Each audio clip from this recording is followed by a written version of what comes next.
মধ্যে একটা দরজা হচ্ছে আল্লাহর ভয়ের দরজা। ওয়ারাজুলুন দাআতু ইমরাতুন যাতা মানসুবিন জামালিন ফাকালা ইন্নী আখাফুল্লাহ।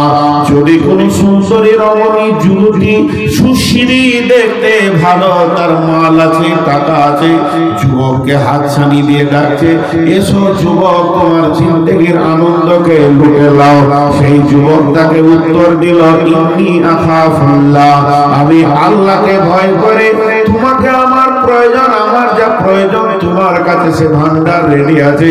তোমার আমার মাঝে একটা শক্ত প্রাচীর রয়েছে যেটাকে টপকাতে পারছি না, এটাই হলো আল্লাহর ভয়।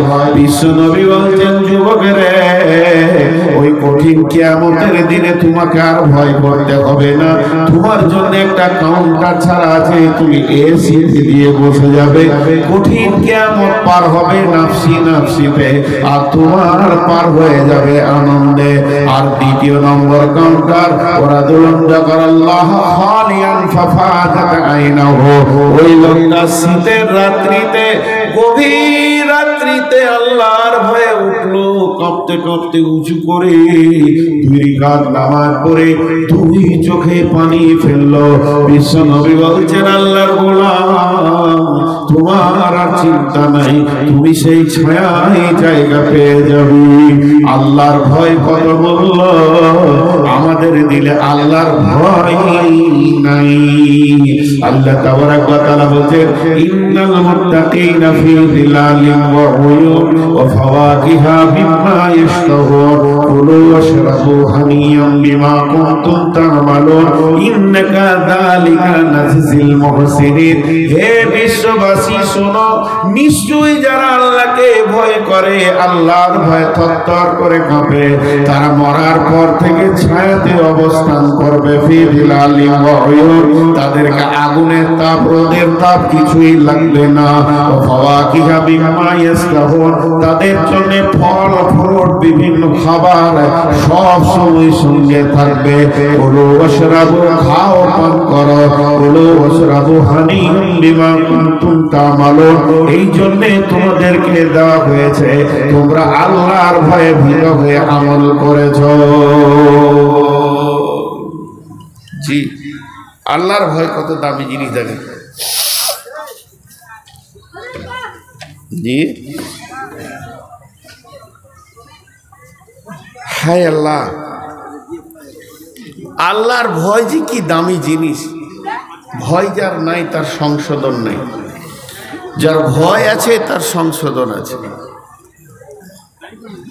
যার ভয় নাই তার সংশোধন নেই, আর যার ভয় আছে তাদের সংশোধন আছে। একটা জিনিস খালি ভাবেন, একটা মাদ্রাসার ছেলে কাউকে ভয় করে না, তো সব ওস্তাদ বলবে এর জীবনে মানুষ হবে না, আর একটা ছেলে ভয়ে কাঁপে, বলবে জি মানুষ হবে। আল্লাহ বলছেন, মুত্তাকি যারা হবে তারা বেঁচে যাবে কিয়ামতের মাঠে। তাহলে আমরা মুত্তাকি হব আজকে ইনশাআল্লাহ। তাহলে মুত্তাকি হতে গেলে কি কি আমল করতে হবে? বিসমিল্লাহির রহমানির রহিম। এতক্ষণ আমি যে বায়ানটা দিলাম আপনাদেরকে, টোটালটা 30 সেকেন্ডে বলছি। আল্লাহর ভয় একটা বড় নিয়ামত। ঈমানকে রক্ষা করতে গেলে আল্লাহর ভয়ের খুব প্রয়োজন। এবং বড় বড় নবী, নবীর বিবিরা আল্লাহকে ভয় করেছেন। আর আমাদের ভিতরে যদি আল্লাহর ভয় থাকে, তা কোরআন পাবো, হেদায়েত পাবো, আল্লাহর রহমতের ছায়া পাবো, কিয়ামতের মাঠে হাসতে হাসতে জান্নাতে যাব। এই পর্যন্ত বলেছি। তো আল্লাহ ভীতু বলবে তবেই। আপনি যদি বলেন যে আমি খুব আল্লাহকে ভয় করি, চলবে না। আমি যদি বলি আমি খুব আল্লাহকে ভয় করি, চলবে না। আল্লাহ বলবে যে না, এই লোকটা ভীতু, ওই ভীতু। তো আল্লাহ বলবেন কাকে? আমি সে আয়াত আজকে পড়েছি। প্রকৃত যারা আল্লাহকে ভয় করে তাদের কয়টা গুণ, তাদের কয়টা গুণ কোরআন বলে দিয়েছেন। এই গুণ কেটে আমি গুনিয়ে দিয়ে আজকের সমাপনী দিব। বিসমিল্লাহির রহমানির রহিম। লাইসাল বিররা তুওয়াল্লু উজুহাকুম কিবালাল মাশরিকি ওয়াল মাগরিবি ওয়ালাকিন্নাল বিররা মান আমানা বিল্লাহি ওয়া বিল ইয়াউমিল আখিরি ওয়াল মালাইকাতি ওয়াল কিতাবি ওয়ান নাবিয়্যিন وآتى المال على حبه ذوي القربى واليتامى والمساكين وابن السبيل والسائلين وفي الرقاب وأقام الصلاة وآتى الزكاة والموفون بعهدهم إذا عاهدوا والصابرين في البأساء والضراء وحين البأس أولئك الذين صدقوا وأولئك هم المتقون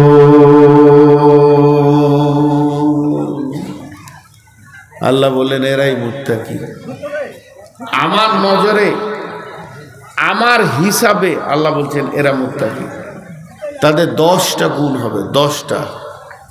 5টা হবে ঈমান আর 5টা আমল। 5খানা জিনিসের উপরে তাদের ঈমান থাকবে আর তারা 5খানা আমলকে বলিষ্ঠভাবে করবে। এই 5, 5, 10 যার ভিতরে গুণ আছে সেই লোকটা হলো প্রকৃত মুত্তাকি। এটা আল্লাহর ভাষা। নাম্বার 1, মান আমানা বিল্লাহি, আল্লাহর উপরে ঈমান, ওয়া বিল ইয়াউমিল আখিরি, আখিরাতের উপরে ঈমান, ওয়াল মালাইকাতি, ফেরেশতার উপরে ঈমান, ওয়াল মালাইকাতি ওয়াল কিতাবি ওয়ান নাবিয়্যিন, কিতাবের উপরে ঈমান আর নবীদের উপরে ঈমান।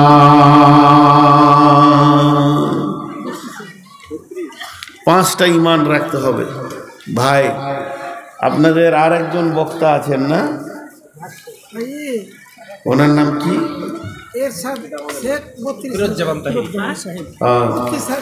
ফিরোজ্জামান তাহিরি। আমাকে কে বলছে বাংলাদেশ থেকে তাহিরি এসছে? 32,000। ও 32,000 বললে এমনি উঠে সব উঠে যাবে। আপনি নাহলে দেখেন, একবার পরীক্ষা করে আমি কালেকশন শুরু করি। আমি ঠিক করবো টাইম ইনশাআল্লাহ। দেখ কে আমাকে বলছে যে বাংলাদেশ থেকে তাহিরি এসছে। মৌলানা আপনি ওখানে যাচ্ছেন, তা হতে পারে। তাহিরি তো খালি গজলার গান করে। আমি বাংলাদেশে যাই, একদিন দেখছি নদীর ওই পারে তাহিরি আর নদীর এই পারে আমি, তো ওর আওয়াজ শোনা যেছে, হো হো করছে। আর এই পারে ওই পারটা হচ্ছে মাজার পূজারীদেরা, এই পারটা আবার আইল হাদিস গোটাটাই। তা আমরা কয়েকটা বক্তা ছিলাম এই পারে, তো তাহিরি। তো যাই হোক, আমি আপনাদের সামনে খুব বিশেষ সাবজেক্ট ধরেছি। এই 10টা খালি গুনিয়ে দিই, ধৈর্য ধরে গুনেলেন 10টা কি কি আছে। আর বাইরের একজন মেহমান এসছেন, এক একটা ফুলে আলাদা আলাদা সেন্ট আছে। নিশ্চয়ই তিনাকে আল্লাহ কিছু বলার বা বোঝানোর জ্ঞান দিয়েছেন বলে আজকে বক্তব্যের লাইনে আছে। তিনি প্রধান বক্তা, আপনাদের ইনশাল্লাহ আসবেন। হুট করে উঠে চলে যেন না, নতুন মানুষ 2টা শুনবেন তারপরে যাবেন। আমি 10টা গুনিয়ে দিই। আল্লাহ কি বলছে দেখেন, নামাজের বিরুদ্ধে কোরআন হাদিসে 3-4টা দলিল আছে ভাই। দেখেন আল্লাহ কোরআনে বলছেন ফাওয়াইলুল লিল মুসাল্লিন, মুসাল্লিরা জাহান্নামে যাবে। ফাওয়াইলুল লিল মুসাল্লিন, মুসাল্লি যারা নামাজ পড়ে ওরা কোথায় যাবে? জাহান্নামে যাবে। একটা হলো। 2 নম্বর আল্লাহ এই আয়াতে বলছেন লাইসাল বিররা আন তুওয়াল্লু উজুহাকুম কিবালাল মাশরিকি ওয়াল মাগরিবি, শুধু পূর্ব পশ্চিমে মাথা ঠুকে দিয়ে তুমি ইমানদার মনে করিও না, তুমি ইমানদার মনে করিও না। খালি খুব ঘন ঘন মসজিদে যেছে, নামাজ পড়ছে আর ফাঁস কাতার এমনি করে দাঁড়াবে, ও ইমামের পেছনে দাঁড়াবে আর টুপি পাঞ্জাবি দেখে মনে হবে যেন আল্লাহর ওলি। বুঝতে পেরেছেন কি না? কিন্তু মাল খুব শিয়ানা, এই মাল আপনাদের দেশে নাই, হয়তো বুঝতে পারছেন না। বক দেখেছেন? বক নদীর ধারে বসে থাকবে চুপ করে, মনে হবে আল্লাহর ওলি তাহাজ্জুদের নিয়ত বেঁধেছে, খালি মাছ লড়লি বিপদ। তেমনি কিছু লোক আছে ফাঁস কাতারে নামাজ পড়ে, ইমামের পেছনে নামাজ পড়ে, 5 ওয়াক্ত নামাজ পড়ে, আর গায়ের মধ্যে সেরা চিটিংবাজ। এই জন্য আল্লাহ বলেছেন যে শুধু সাজদা করে দিয়ে তুমি আমার কাছে ভালো হয়ে যাবে না। তাহলে 1 নম্বরে বললো মুসাল্লিরা জাহান্নাম যাবে, তারপরে বললো সাজদা করে আমার কাছে ভালো হবে না। আর আল্লাহ রসুল বলছেন মান সাল্লা ইউরাই ফাকাদ আশরাকা, যে লোক দেখানি নামাজ পড়লো সে শিরক করলো। একজন মূর্তি পূজক আর একজন লোক দেখানি নামাজ পড়লো সুমান, তিনটে হলো। 4 নম্বরে মদিনার মোনাফেকরা 5 ওয়াক্ত নামাজ পড়তো, তারপরও তারা মুসলিম নয়। নামাজই যে বাঁচাবে তা নয়। এখন যারা বেনামাজি আছে এরা মনে মনে ভাবছে ঠিকই বলছে মৌলভী সাহেব, ওই লেগেই তো আমরা নামাজ পড়ি না। জি আমারও দাম বাড়লো, ওদেরও দাম বাড়লো। নামার পরে বলবে একটা জালসা ডেট লিয়ান তো আমাদের এলাকায়, খালি মৌলভীরা বলছে নামাজ পড় নামাজ পড়। জি একটা কথা বলি, কথাটা বুঝার চেষ্টা করেন। চুনকে ভুল করে দই বলে দেবে। কেউ যদি ভাঁড়ে চুন আনে, ঘরে কাজ আছে, তোর বন্ধু বলছে দই কোথা থেকে আনলি রে, চুনকে ভুল করে দই বলবে, কিন্তু আলকাতরাকে কেউ দই বলবে না। তো মুসাল্লি বেঈমান ভুল করে ইমানদার বলে দেবে ওকে, কিন্তু যে বেনামাজি হল আলকাতরা মালো ইমানদারই লই, ওকে কিছুই বলা যাবে না বলে। তো আল্লাহ তাবারক ওয়া তাআলা বলছে পূর্ব পশ্চিমের সাজদা করার নাম ইমানদারি নয়। ইমানদারি হলো আমার উপরে ঈমান রাখতে হবে, আমাকে যেমন করে বিশ্বাস করা ওই রকমই করতে হবে। বিসমিল্লাহির রহমানির রহিম। ফাদকুরুনি আযকুরকুম ওয়াশকুরুলি ওয়ালা তাকফুরুন। আল্লাহ তাবারক ওয়া তাআলা বলছেন আমার সঙ্গে যদি সম্পর্ক রাখতে চাও, আমাকে চিনতে চাও, আর আমার উপরে যদি ঈমান রাখতে চাও, তাহলে করো কি ফাযকুরুনি, তোমরা আমাকে স্মরণ করো, আমাকে ডাকো, ওয়াশকুরুকুম, তাহলে আমিও তোমাদেরকে স্মরণ করব, ওয়াশকুরুলি, এবং শুকর করো যে অবস্থায় রাখবো, ওয়ালা তাকফুরুন, খবরদার আমার উপরে কুফরি করবে না। জি ভাই যারা বসে আছেন একটা কথা বলেলি, এই যে চাদর ব্যাগ নিয়ে যেছে, তো এদেরকে দেন, আপনারা দিতে থাকেন আর আমি কথা বলতে থাকি, তবেই ভালো লাগবে। যার কাছে যা আছে দেন। আজকে তো দেখলেন 6টা ছেলের মাথায় পাগড়ি। তো ফাযকুরুনি, এখানে প্রশ্ন চলে এলো, আমি আল্লাহকে ডাকবো, কেন ডাকবো? আমি তার গোলাম। তো আল্লাহ বলছে আমিও তোকে স্মরণ করব। তা আল্লাহর কি দরকার আছে সে আমাকে স্মরণ করবে? আসলে আল্লাহ স্মরণ করবে অর্থাৎ আমার ডাকে সাড়া দেবেন। সাড়াই যদি না দিবে, ডাক আল্লাহ হলো দিয়ে, তাহলে মাবুদকে ডেকে লাভ কি আছে? এর জন্য বলছে আমি স্মরণ করো, আমাকে স্মরণ করো, আমিও স্মরণ করবো। ওয়াশকুরুনি,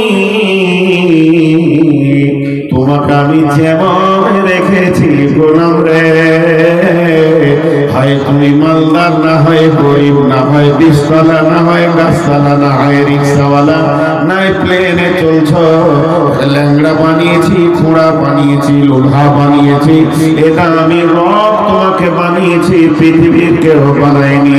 অতএব আমার সঙ্গে তোমরা কুফরি করবে না।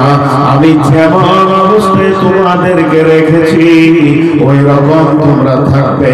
ওয়াশকুরুলি ওয়ালা তাকফুরুন, তোমরা শুকরিয়া করো, আমি আল্লাহর সঙ্গে কুফরি করিও না। আমার সঙ্গে কুফরি করিও না। তাকে স্মরণ রাখো, আল্লাহ আছে, আল্লাহর উপরে বিশ্বাস রাখতে হবে। নাম্বার 2, ওয়াবিল ইয়াউমিল আখিরি, আখিরাতের উপরে ঈমান রাখতে হবে। নিঃশ্বাসটা বন্ধ হওয়ার পর কবর বলে একটি জায়গা আছে, লম্বা জায়গা, সেটা পার করে কিয়ামতের মাঠে উঠতে হবে। কিয়ামত একটা লম্বা সময়ের কথা বলা হয়েছে, ওটাকে অতিক্রম করে পুরসরাতে পার হয়ে জাহান্নামকে পার করে জান্নাতে পৌঁছাতে হবে। অর্থাৎ নিঃশ্বাস বন্ধ হওয়া থেকে কবর, হাসর, কিয়ামত, জান্নাত, জাহান্নাম পর্যন্ত লম্বা একটা ঈমান রাখতে হবে। যার আখিরাতের উপরে ঈমান নাই, তার দিলে আল্লাহর ভয় নাই, আর ওই লোকটা কোনদিন সংশোধন হতে পারে না। তাই আমার আল্লাহ বলছেন আখিরাতের উপরে লম্বা কিবত রয়েছে, ঈমান আনতে হবে। বিশ্বনবী বলেন, হারিস রে এসো তোমার ঈমানের খবর দাও। হযরত হারিস বলছেন, ইয়া রাসূলুল্লাহ, আমি ঈমানে 100-তে 100 ঈমানদার, আমার ঈমান কোনো পরিমাণ কমে যায়নি। তখন আল্লাহর নবী বলছেন, হারিস তুমি নিজেকে ঈমানদার বলছো কেন? এত তোমার বলিষ্ঠ রয়েছে কেন? ঈমানের প্রতি তোমার আত্মবিশ্বাস কেন? হযরত হারিস বলছেন, ইয়া রাসূলুল্লাহ, সকাল থেকে সন্ধ্যা পর্যন্ত আপনি জাহান্নামের কথা যেমন যেমন বলেছেন, আমি যেন 2 চোখে জাহান্নামকে দেখতে পেয়েছি। আপনি জান্নাতের কথা যেমন যেমন করে বলেছেন, আমি যেন জান্নাতকে ওই রকম দেখতে পেয়েছি। অতএব হারিস রে, হারিস বলছেন, ইয়া রাসূলুল্লাহ, আবার আপনি জান্নাতের কথা যেমন যেমন বলেছেন, আপনার জবান আর জান্নাত আর আমার চোখ যেন এতটুকু চেঞ্জ হয়নি। আপনার আল্লাহ যেমন জান্নাতের কথা বলেছেন, আমি সারাদিন একদিকে জান্নাত আর জাহান্নাম, এই দুটি জিনিস যেন চোখে দেখতে রয়েছে। আল্লাহ নবী বললেন, হারিস তুমি যে ঈমানের দাবি করেছো, কামিল ঈমানের উপরে তুমি আছো।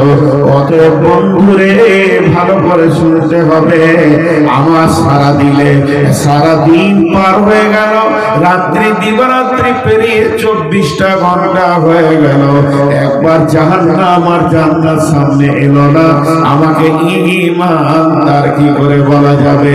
তাহলে আল্লাহর উপরে ঈমান, আখিরাতের উপরে ঈমান, এরপরে ওয়াল মালাইকা, ফেরেশতার উপরে ঈমান রাখতে হবে। কারণ ফেরেশতা, যে কবরের ফেরেশতা আলাদা ডিউটি, আপনার আমার সঙ্গে ফেরেশতা রয়েছে, তারা লিখতে রয়েছে, তাদের আলাদা ডিউটি। হাসরের ময়দানে ফেরেশতা আলাদা, জান কবজ করনে ওয়ালা ফেরেশতা আলাদা।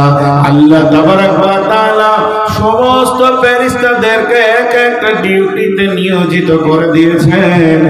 আমার রব বলছেন, তোরা ফেরেশতার উপরে ঈমান আন। ফেরেশতা তো দেখা যায় না, এগুলো আমার গুণ, এগুলো আমার কাজে লাগে। যদি তোদের ফেরেশতার উপরে ঈমান থাকে, তাহলে তোরা গুনাহ করবি না। তার কারণ হচ্ছে, যখনই কোনো গুনাহতে মন চাইবে, তখন তোর দিল বলবে, আল্লাহ তো মেহেরবান, কিন্তু ফেরেশতা তো মেহেরবান নয়, সে আমার গুনার সাক্ষী হয়ে গেছে, সিআইডি আল্লাহ রয়েছে। এই ভয়টা থাকলে তোরা গুনাহ করবি না। অতএব ফেরেশতার উপরে ঈমান আনতে হবে।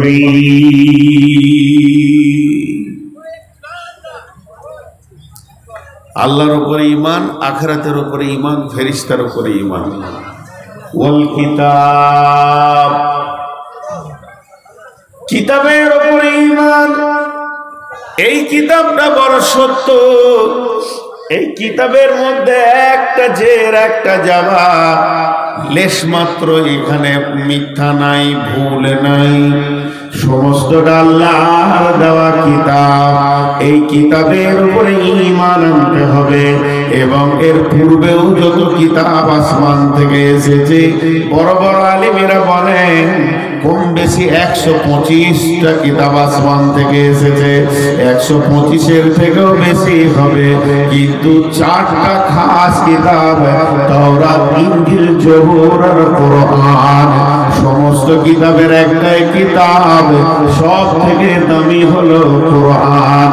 আল্লাহ তাবারক ওয়া তাআলা বলছেন, আমি আসমান থেকে তোমাদের জন্য যত কিতাব পাঠিয়েছি সমস্ত কিতাবের উপরে ঈমান রাখতে হবে। কিতাবের উপরে ঈমান। তাহলে চারটা হলো। 5 নম্বর, নবী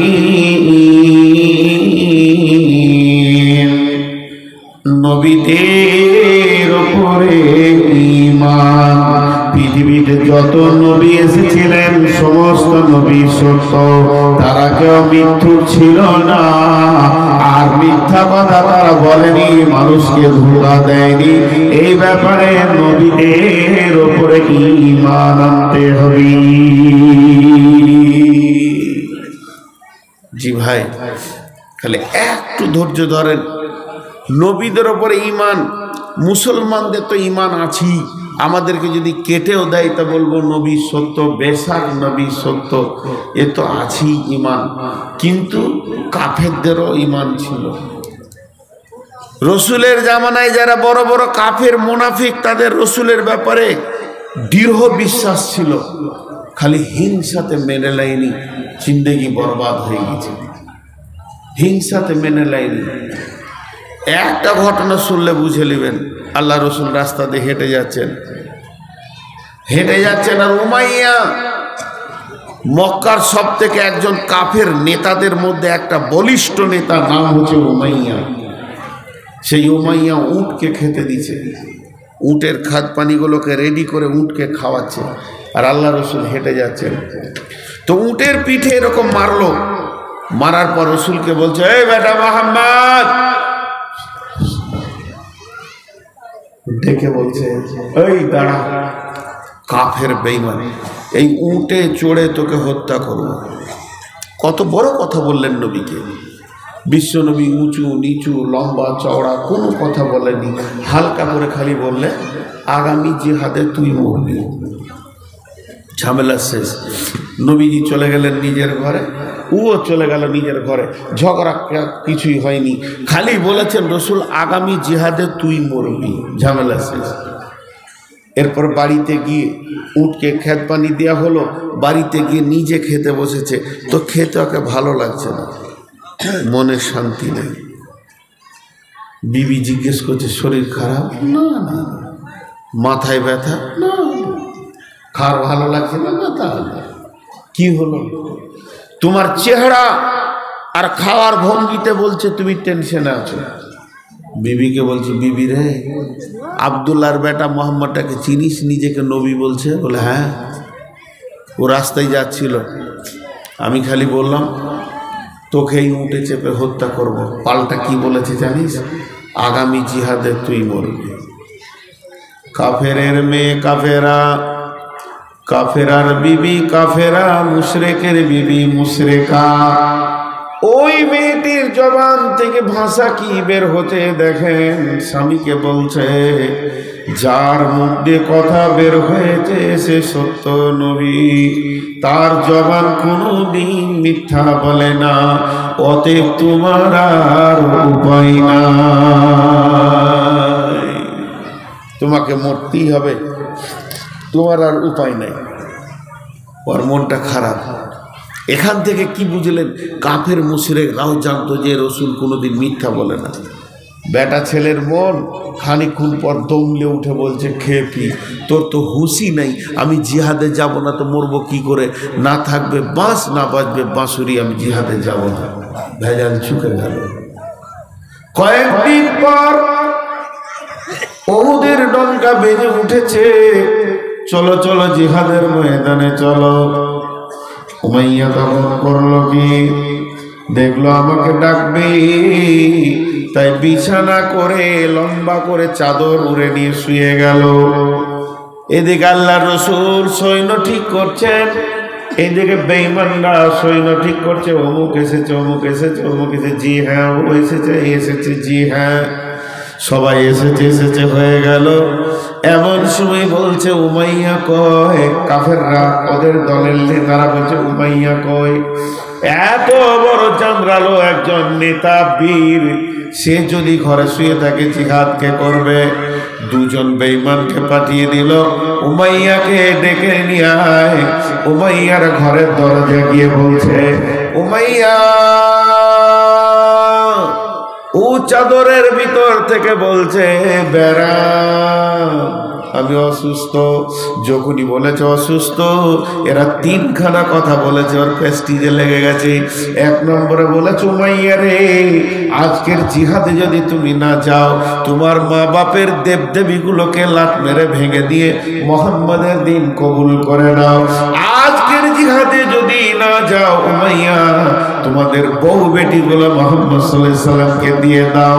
তিন নম্বর শুনে নাও, আজকের জিহাদে যদি না যাও উমাইয়া রে, তাহলে আর একটা কাজ করো, যত ধন সম্পদ আর অস্ত্র আছে সব মোহাম্মদের কাছে জমা করে দাও।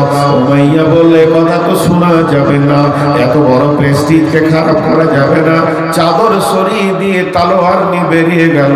হযরত বিলাল উমাইয়াকে দুনিয়া ছাড়িয়ে দিলেন। লম্বা ঘটনা আছে, তার মানে কাফের বেঈমানেরাও জানতো এটা সত্য নবী, জীবনে মিথ্যা বলে না, যা বলে তা ঘটবে।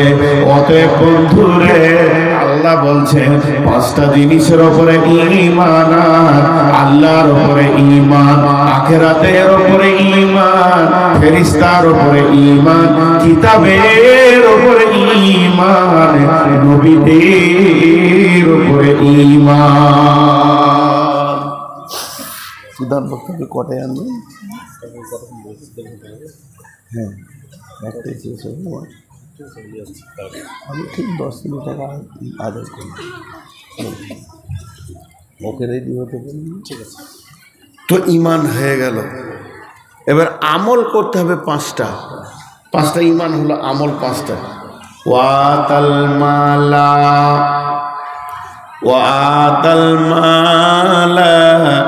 আলা হুব্বিহি যাবিল কুরবা ওয়াল ইয়াতামা ওয়াল মাসাকিন ওয়া ইবনাস সাবিলি ওয়াস সাইলিনা ওয়া ফির রিকাব। আল্লাহ আমলের ময়দানের কথা বলতে গিয়ে প্রথমেই বলছে, তোমরা মাল দান করো, মালকে মাইনাস করো, মাল আল্লাহর রাস্তায় দিতে থাকো। 6 জায়গায় দেওয়ার কথা বলেছে। আলা হুব্বিহি যাবিল কুরবা ওয়াল ইয়াতামা ওয়াল মাসাকিন ওয়া ইবনাস সাবিলি ওয়াস সাইলিনা ওয়া ফির রিকাব।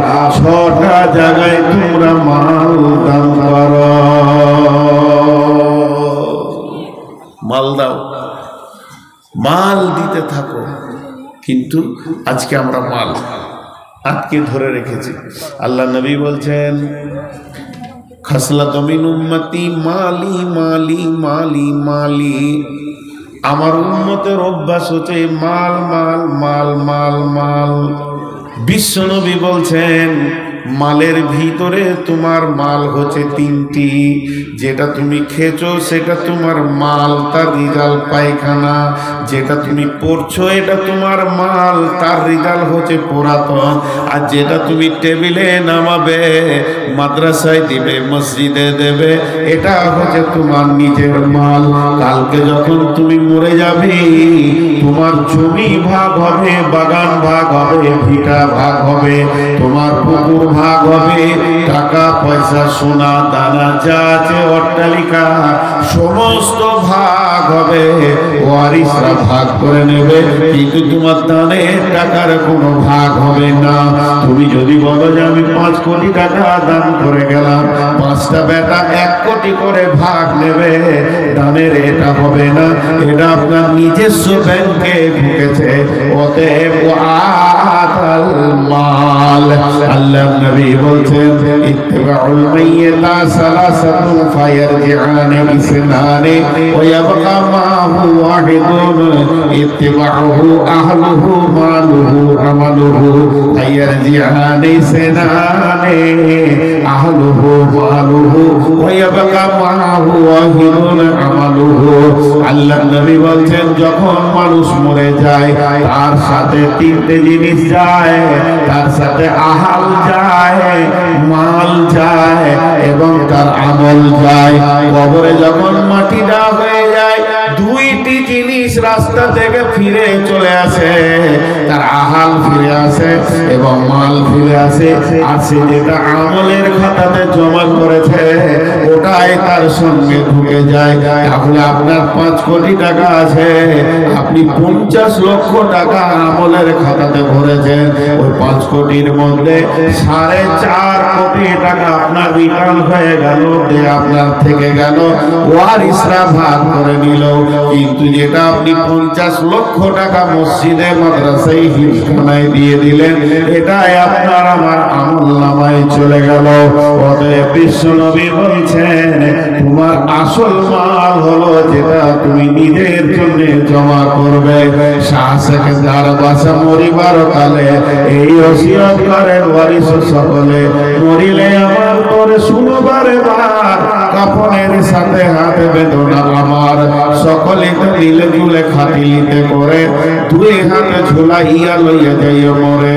এই হাল দেখে মোর যত মাখলুকাত আফসোস করিবে আর কহিবে এবার 7 লোকের শাহ সেকেন্দার ছিল, সকলে থাকিল আজ খালি হাতে গেল।